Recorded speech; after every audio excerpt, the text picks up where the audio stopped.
नमस्ते students, class 12th geography के सभी स्टूडेंट्सों को नमस्कार। और आज हम जो हमारा टॉपिक चल रहा है विश्व परिवहन और संचार, उसी का कुछ पार्ट है जो बाकी रह गया। उस पार्ट को हम आगे कंप्लीट करते हुए आज आगे बढ़ेंगे। हमने सड़क परिवहन, रेल परिवहन, जल परिवहन के बारे में पढ़ लिया। अब अपना आता है वायु परिवहन। तो वायु परिवहन जो है उसके माध्यम से हम आगे बढ़ेंगे और वायु परिवहन के बारे में जानते हैं। आज विश्व में एक तो सबसे महंगा परिवहन कौन सा है? वायु परिवहन। विश्व में वायु परिवहन का विकास प्रथम विश्व युद्ध कब हुआ था? 1914 में। 1914 से अपन मानते हैं, तो 1914 में जब प्रथम विश्व युद्ध हुआ उसके बाद में इसका विकास हुआ है। 20वीं शताब्दी के प्रारंभ से, अब 20वीं शताब्दी का प्रारंभ 1901 से 20वीं शताब्दी का प्रारंभ माना जाता है।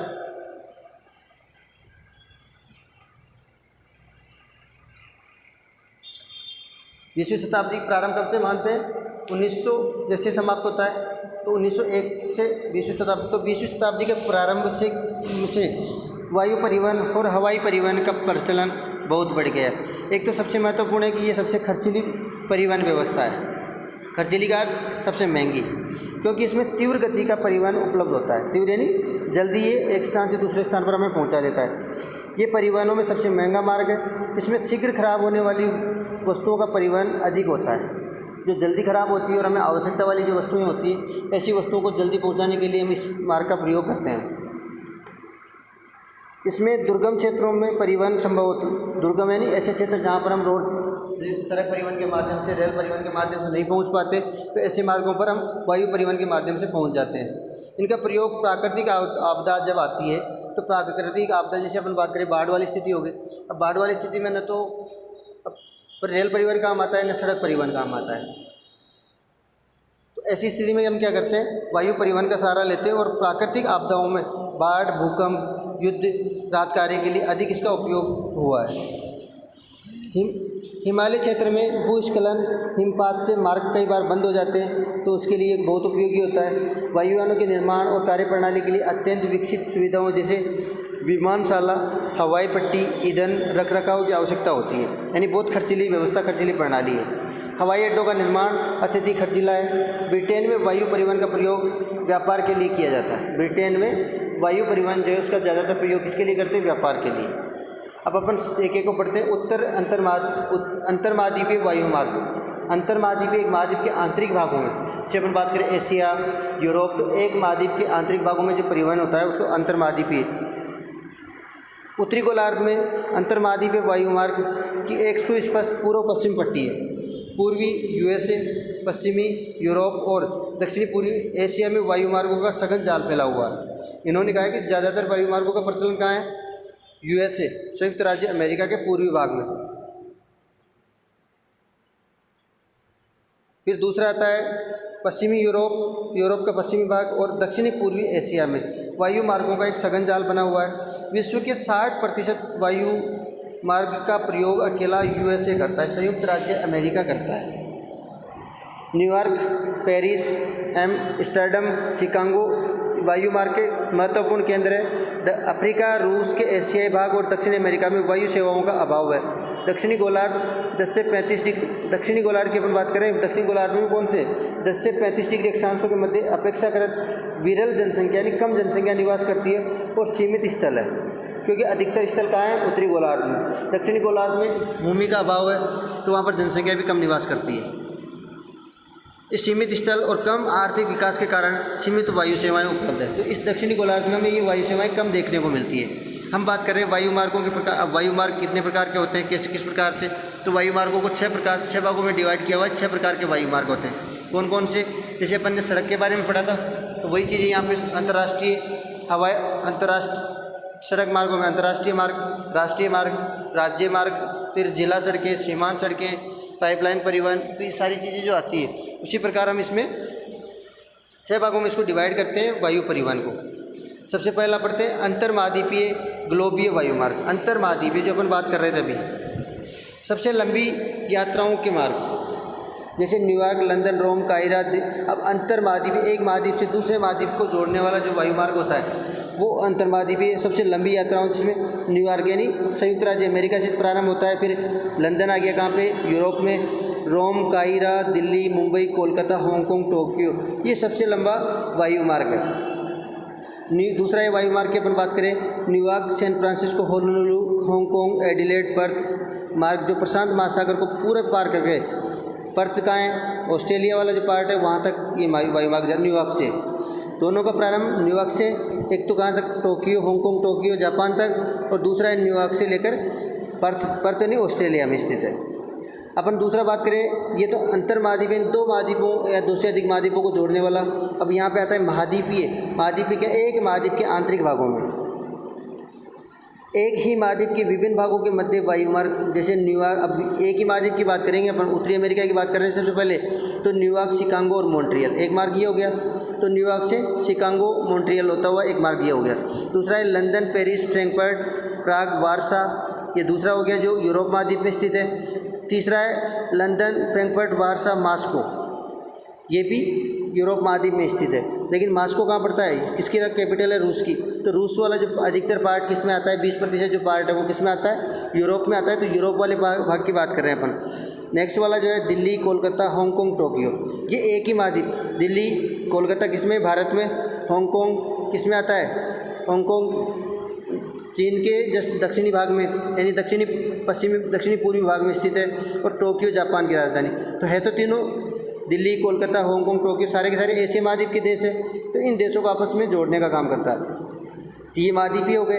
अब अपन बात करें, जैसे राष्ट्रीय राजमार्ग होते हैं उसी प्रकार राष्ट्रीय वायु मार्ग, एक ही देश के अंदर की दूरी यात्राओं को तय करना, जैसे न्यूयॉर्क, शिकागो, सैन फ्रांसिस्को, ये भी एक ही देश के अंदर, राष्ट्र के अंदर। फिर उसके बाद में अपन बात करें लेनिनग्राद, मास्को दोनों क्षेत्र कहाँ पड़ते हैं, यूरोप महाद्वीप वाला जो पार्ट आ गया। दिल्ली, कानपुर, पटना, कोलकाता, अभी भारत के अंदर ये सारे, दिल्ली, कोलकाता, पटना, कानपुर सारे के सारे भारत के हैं। ये राष्ट्रीय हो गया। अपन बात करें प्रादेशिक वायु मार्ग में एक प्रदेश, जैसे भारत के अंदर बहुत सारे 28 राज्य, 9 केंद्र शासित प्रदेश है, तो उनकी बात, तो एक प्रादेशिक यानी प्रदेश के स्तर में किसी प्रदेश के अंदर छोटी छोटी यात्राओं को समय बचत के लिए वायुयान द्वारा किया जाता है।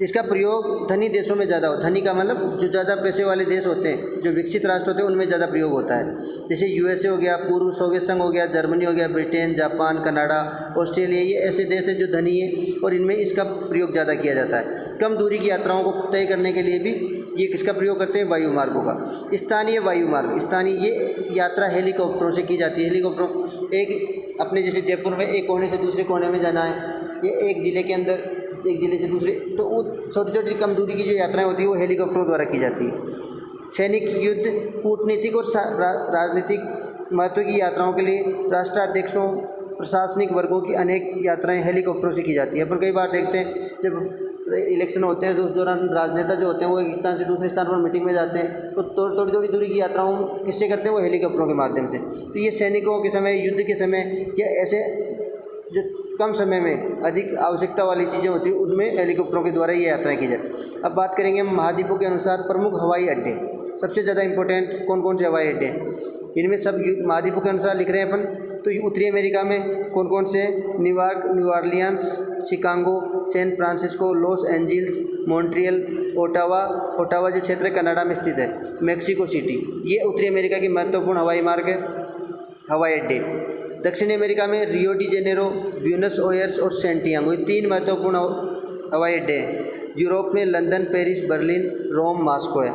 एशिया में टोक्यो, शंघाई, बीजिंग, ये तीनों क्षेत्र किस में आते हैं, चीन में। Bangkok, Singapore, Jakarta, Rangoon, Kolkata, Mumbai, Delhi, Chennai, Karachi, Colombo, ये एशिया महाद्वीप में स्थित महत्वपूर्ण हवाई अड्डे हैं।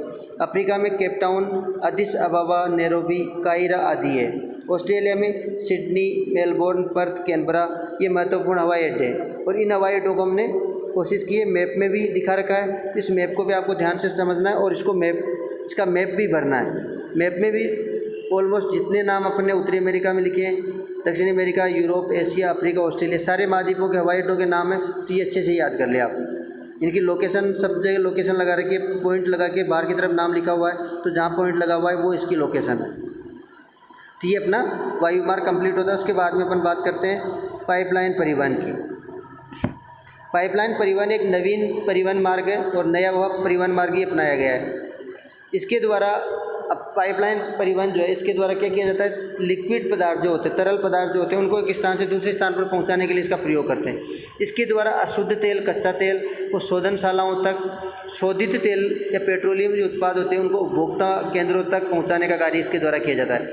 इसके अतिरिक्त प्राकृतिक गैस का परिवहन भी पाइपलाइनों द्वारा होता है। इस परिवहन का सर्वाधिक घनत्व, सबसे ज़्यादा जो जाल बिछा हुआ है वो कहाँ है, यूरोप और मध्य पूर्वी देशों के, मध्य पूर्वी जो देश है उनमें पाया जाता है ज़्यादातर क्षेत्र इनका प्रयोग। जल, पेट्रोलियम, गैस और अन्य तरल पदार्थों को बिना किसी रुकावट के इसके माध्यम से हम एक स्थान से दूसरे स्थान पर पहुंचा सकते हैं। विश्व के अनेक भागों में रसोई गैस, एलपीजी की आपूर्ति किसके माध्यम से की जाती है, पाइपलाइनों के माध्यम से। न्यूजीलैंड में फर्मों से फैक्ट्रियों तक दूध को पहुंचाने का कार्य भी, न्यूजीलैंड की बात कर रहे हैं अपन, न्यूजीलैंड कहाँ पड़ता है, ऑस्ट्रेलिया के जस्ट पास में, ऑस्ट्रेलिया के पूर्वी भाग में। न्यूजीलैंड में फर्मों से फैक्ट्रियों तक दूध को पहुंचाने का कार्य भी इसी पाइपलाइन द्वारा किया जाता है। यूएसए में उत्पादक और उपभोक्ता क्षेत्रों के मध्य पाइपलाइनों का सघन जाल फैला हुआ है।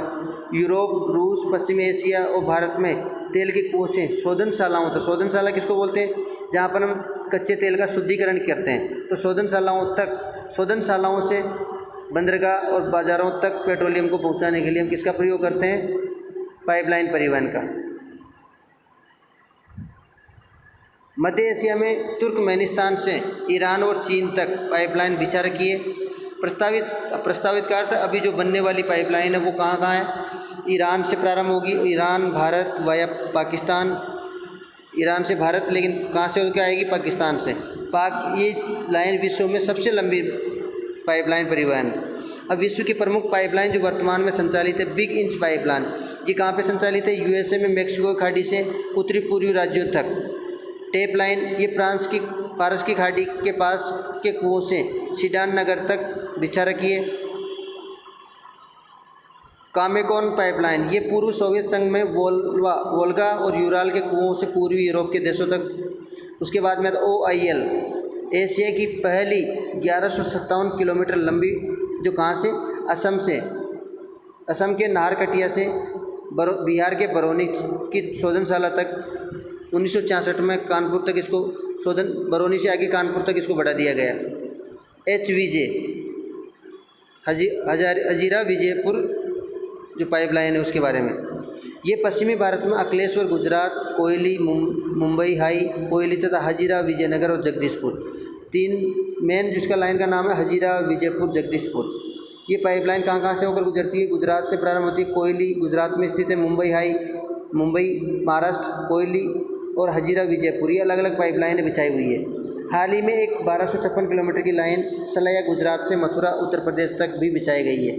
तापी परियोजना, ये Turkmenistan, Afghanistan, Pakistan, Bharat gas pipeline परियोजना की शुरुआत दिसंबर 2015 को प्राचीन सिल्क रूट, जो पहले का प्राचीन सिल्क रूट का जो रेशम मार्ग था, उस रेशम मार्ग से होते हुए रूट से जुड़े तुर्कमेनिस्तान से कंधार अफगानिस्तान, मुल्तान पाक और फाजिल्का पंजाब भारत तक इसका विस्तार किया जाएगा। तो ये अपनी पाइपलाइन परिवहन है। उसके बाद में अपना एक महत्वपूर्ण टॉपिक और है संचार, जो इसी का पार्ट है, क्योंकि हम पढ़ रहे हैं चैप्टर कौन सा, विश्व परिवहन और संचार। 1990 से यूएसए एवं पूर्व सोवियत संघ, यूएसए, संयुक्त राज्य अमेरिका और रूस के द्वारा अंतरिक्ष विज्ञान के क्षेत्र में काफ़ी शोध किया गया और तब से उपग्रह के माध्यम से होने वाले संचार ने तकनीकी क्षेत्र में एक नया युग शुरू किया। पृथ्वी की कक्षा में कृत्रिम उपग्रहों, कृत्रिम का जो मानव द्वारा निर्मित उपग्रह जो होते उनको वहाँ पर प्रक्षेपित यानी स्थापित किया गया। उपग्रहों को पृथ्वी की कक्षा में कृत्रिम उपग्रहों को सफलतापूर्वक स्थापित किया तथा उन स्थानों का पता लगाया जिनकी जानकारी पहले हमें सीमित जानकारी प्राप्त थी, उनके बारे में विस्तारित जानकारी हमें मिली है। अर्थात पहले 500 किलोमीटर के संचार की लागत को उपग्रह के द्वारा 5000 किलोमीटर की दूरी तक उसी लागत में फैला दिया गया। 500 किलोमीटर की जो लागत आती थी उसको आज उपग्रहों के माध्यम से हम 5000 किलोमीटर की दूरी, उसी लागत में 5000 किलोमीटर दूरी की जानकारी हमें प्राप्त हो जाती है। उपग्रह के क्षेत्र में भारत के क्या प्रयास है। आर्यभट्ट का 19 अप्रैल 1979 में भास्कर 1 1979 में तथा रोहिणी 1980 में पृथ्वी की कक्षा में स्थापित की गई भारत के द्वारा। 18 जून 1981 को एप्पल प्रक्षेपण एरियन रॉकेट द्वारा भास्कर चैलेंजर तथा इनसेट 1B ने लंबी दूरी के संचार दूरदर्शन रेडियो को अधिक प्रभावी बना दिया। ये भारत के उपग्रह जो वहाँ पर प्रक्षेपित किए गए किसमें, पृथ्वी की कक्षा में।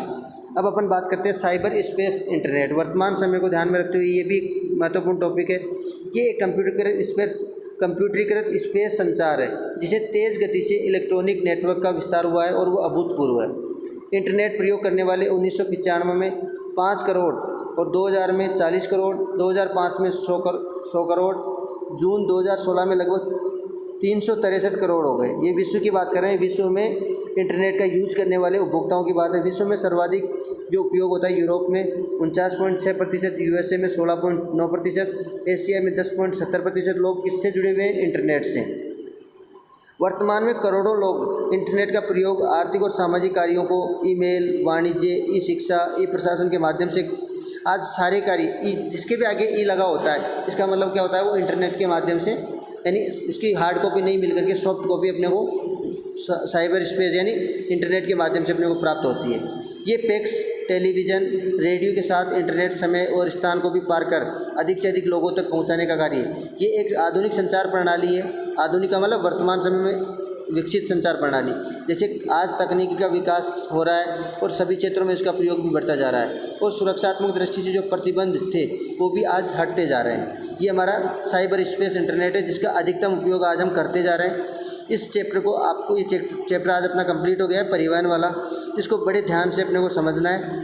फिर भी अगर कोई ऐसा टॉपिक, कोई ऐसा पॉइंट है जो आपके समझ में नहीं आता है तो आप कमेंट्स करके या फ़ोन के द्वारा सूचना दे करके आप हमें बता सकते हो। आपके पॉइंट नोट कर लेना, जहाँ जहाँ आपके समझ में नहीं आए तो उन चीज़ों को आप बता देना, तो उसके लिए हम दोबारा से इसका वीडियो बना करके आपके लिए और उपलब्ध करवा देंगे। धन्यवाद, नमस्कार। और नेक्स्ट इसके बाद में अपने को नेक्स्ट टॉपिक स्टार्ट करना है। इसी के जस्ट आगे 15 नंबर, उसका ध्यान से पहले रीड करना है और उसके बाद में नोट्स जैसे जैसे नोट्स आते हैं वैसे वैसे नोट्स आपको पढ़ते जाना है। पढ़ने के बाद में नोट्स आपको ऐसे ही समझाए जाएंगे।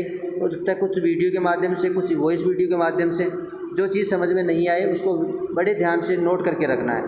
नमस्कार।